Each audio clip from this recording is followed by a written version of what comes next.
Broadcasting live from the Albay PIO News Center, providing you the most exclusive news update from all over the province. This is News at 12. In the local scene, more than 30 public and private agencies will join the Galing Albay Pusong Albay Job Fair 2025 World Cafe of Opportunities at Ayala Malls, Legazpi.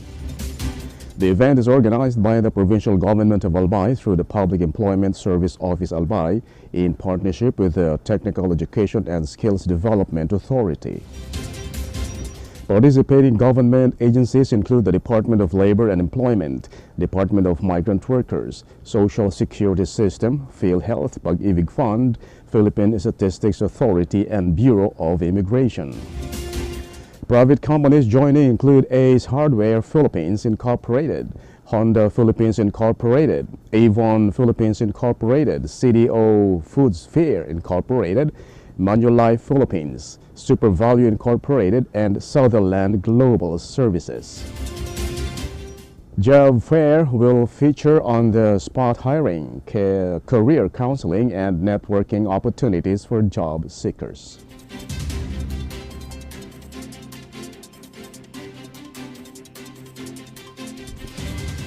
In other story, First District's Board Member Attorney Sheena Marie Onrubia de la Cruz has proposed an ordinance mandating the creation of a provincial transparency and accountability portal.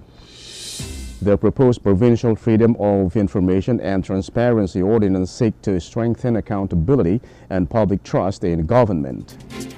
Onrubia de la Cruz said the ordinance will require full disclosure of official records, budgets, contracts, and procurement transactions of the provincial government of Albay. She emphasized that transparency is vital to protecting democracy and promoting good governance. The measure will establish mechanisms for compliance, public access, and safeguards for sensitive information to ensure practical and effective implementation.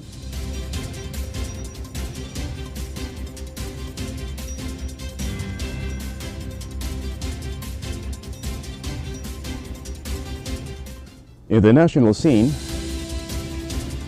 Tropical Cyclone Opong has claimed 13 lives across the country, according to the Office of Civil Defense. 3 fatalities were reported in Masbate and 10 in eastern Visayas. Masbate has been placed under a state of calamity due to extensive storm damage. 5 fishermen reported missing in eastern Samar have been found safe and have returned home. Relief operations are underway with emergency communications equipment deployed in Batangas, Oriental, Mindoro, Palawan, and Romblon. Additional mobile communication facilities are being arranged for Masbate to support ongoing response efforts.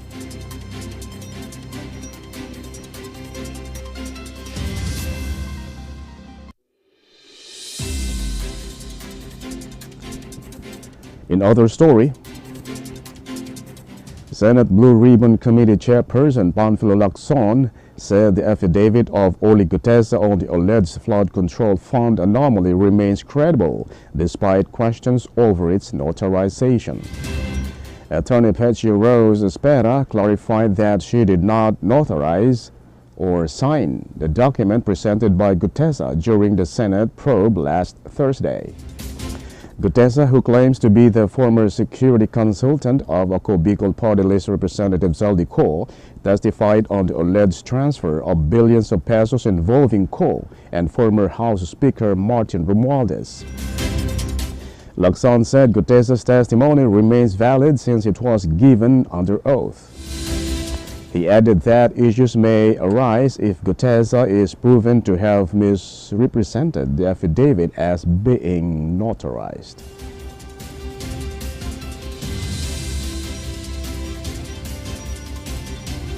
In other news,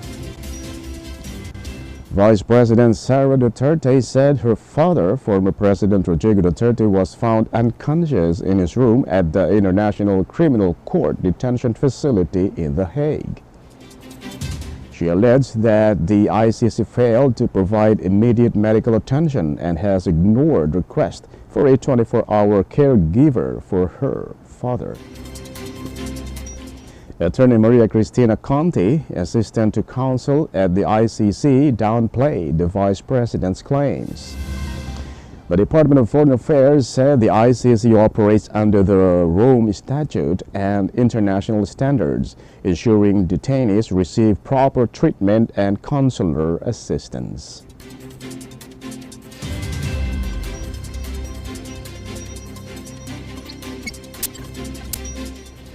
And in the news outside the country, the Netherlands will repatriate a vast collection of fossils to Indonesia, including remains of the famous Java man. The collection includes more than 28,000 fossils featuring the earliest known remains of Homo erectus, a direct ancestor of modern humans. Known as the Du Bois collection, the fossils were gathered by Dutch anthropologist Eugene Du Bois in 1891 when Indonesia was under Dutch colonial rule. The Java man fossils discovered on the island of Java are considered the first evidence linking apes and humans and a milestone in human evolution.